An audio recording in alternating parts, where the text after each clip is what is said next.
The Chicago Tribune dives into the Mach H2 Hub project and gets the local feedback that everyone needs to hear.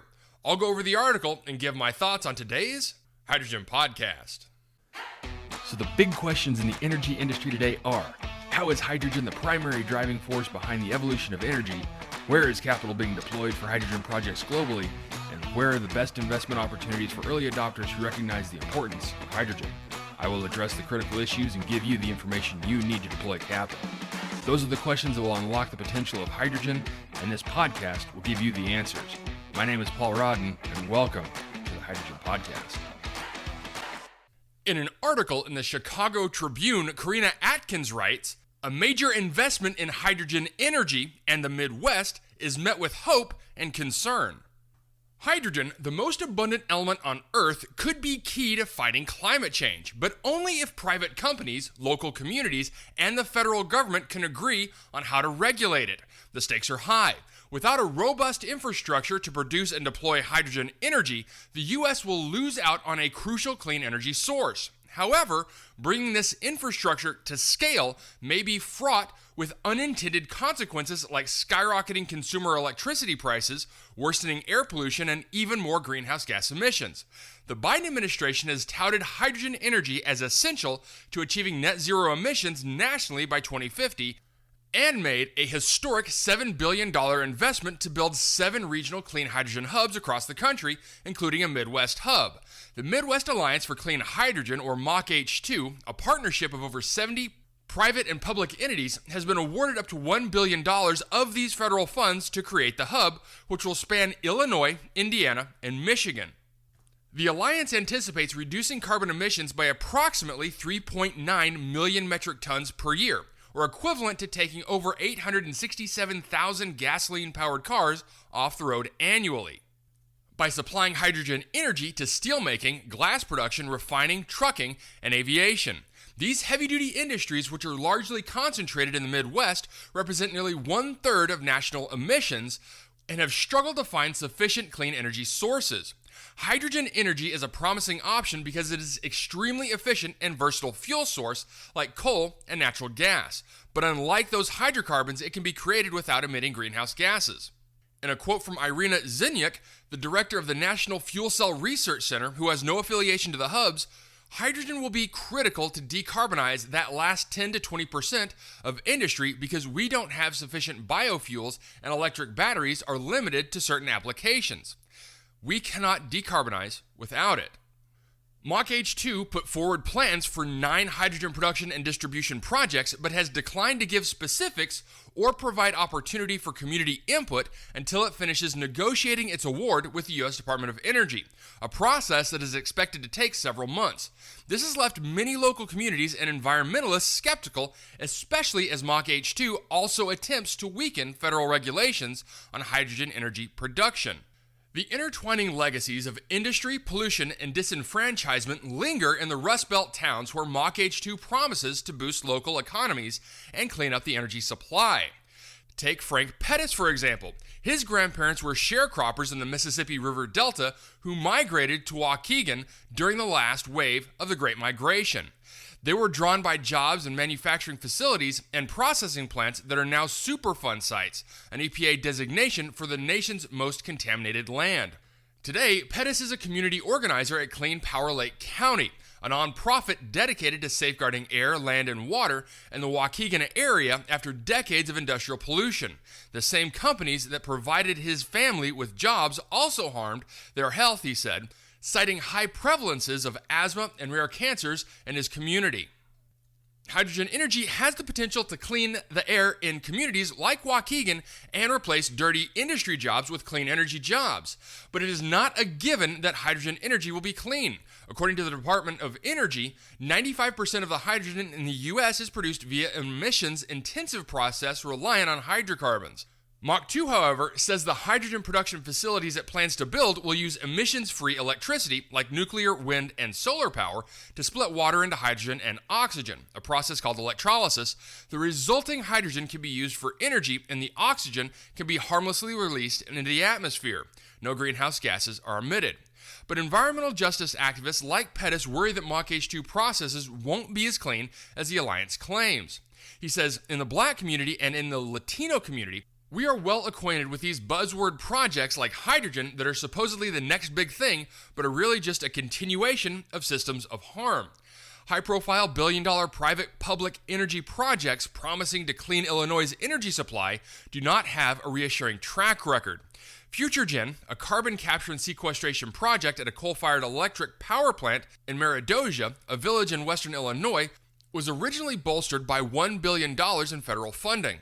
But the funds were withdrawn and the project was indefinitely suspended following accusations that it would raise electricity prices for Illinoisans.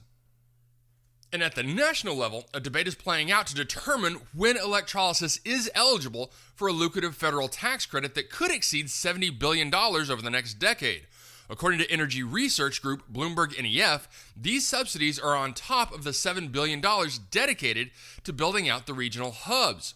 The U.S. Department of the Treasury proposed eligibility criteria for the hydrogen production tax credit in December. These rules have been applauded by many environmentalists, but opposed by Mach H2 and the leaders of the 6 other regional hubs. One criterion requires hydrogen producers to source emissions-free electricity from power plants that came into operation no more than 3 years before the hydrogen production facility opened. In a quote from Pete Budden, a hydrogen advocate with the Natural Resource Defense Council, otherwise, even if you claim to be using zero-carbon energy, for instance from an existing wind turbine or an existing nuclear plant, all that happens is a bit of resource shuffling. To meet the extra load that you've added to the grid, because the homes and businesses that were previously using that existing zero-carbon energy still need energy. Another power source has to increase, and that will be hydrocarbons because they're the thing that usually gets turned up when there's extra load on the grid. In this scenario, emissions would increase, communities near hydrocarbon generators would face even more air pollution, and electricity prices would spike since the increase in demand isn't being balanced by an increase in supply. This is according to a letter sent to Mach H2 leadership by 47 environmental groups, including the Natural Resource Defense Council and Pettis' Clean Power Lake County. The proposed rules also require clean electricity to be procured from a nearby power plant within the same hour it's used to produce the hydrogen. These criteria aim to ensure hydrogen isn't being produced when clean energy isn't readily available. Otherwise, producers could use hydrocarbon-based electricity but offset it by purchasing an equal amount of clean energy produced anywhere in the country at a later date. In a joint letter to the Treasury Department in late February, Mach H2 and the leadership of the 6 other hubs said that if the tax credit eligibility requirements are implemented as written, many of their projects will, quote, no longer be economically viable. Several Mach H2 Alliance partners, including energy giants BP and Constellation Energy, have individually come out against aspects of the rules also. The draft requirements would force the Midwest hub to cancel its nuclear hydrogen production project with Constellation. This according to Mach H2's CEO, Dorothy Davidson, in a separate letter to the Treasury Department. Davidson asked the Treasury Department to allow hydrogen producers to secure up to 10% of their electricity from clean sources more than 3 years older than their facility, calling it a reasonable and conservative revision that would enable existing nuclear plants to participate in the hub. The hubs and politicians also worry that hindering hydrogen energy projects before they start could cause the U.S. to forego its competitive edge on the burgeoning industry. The European Union has similar regulations to those the Treasury Department proposed, but it's phasing them in over a longer period of time. In a similar vein, Mach H2 proposed a slower phase-in for the requirement that producers secure electricity in the same hour they use it. Meanwhile, on Capitol Hill, some lawmakers are questioning whether the rules align with the intentions of the Inflation Reduction Act, which authorized the hubs and tax credit.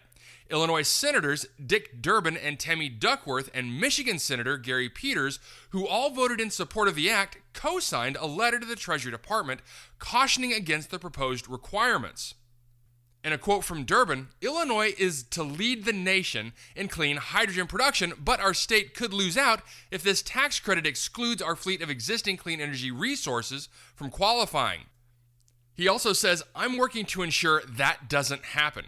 And in his own letter to the Treasury Department in late February, Illinois Governor J.B. Pritzker also urge for clear, workable circumstances under which existing zero-emission generators can receive the 45V tax credit in the final rule such that the Mach H2 hub remains economically viable.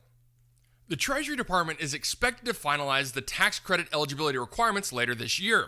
Until then, the viability of Mach H2's projects adds to the list of questions community groups have had about the alliance for months. Mach H2 has deferred sharing specifics or engaging with community stakeholders until it finalizes its award negotiations with the Energy Department. Well before Mach H2 was selected in October to create the Midwest Hub, Indiana-based organizers sent the Energy Department a letter expressing dismay that they were shut out from the grant application process as submissions were being reviewed in June.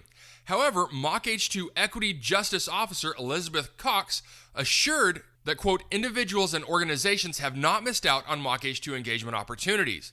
There will be advisory committees and councils made up of regional leaders, in-person and virtual town halls, and online dashboards to collect input and report progress, this according to Cox, who also serves as a senior manager at GTI Energy, an Illinois-based energy technology development organization and alliance member.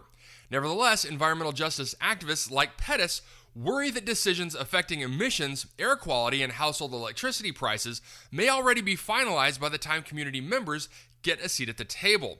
According to Pettis, are they willing to incorporate the ideals of the community into their planning? Are they willing to increase transparency around these projects? Or are we going to be given a platform after the decisions have already been made behind closed doors? Mach H2 has the potential to dramatically reduce emissions, increase jobs, and restore public confidence in public-private clean energy projects in the Midwest. Conversely, it could perpetuate a legacy of skepticism of well-funded projects with lofty intentions and murky plans. Okay, so it's been some time since I talked about the U.S. hydrogen hubs, and after my time in D.C. and New Mexico, hearing the discussions around the 45V and the Department of the Treasury's 3 pillars, it's time to take a look at them again, this time with a local viewpoint, and Karina Atkins does a great job diving into the community to get their feedback.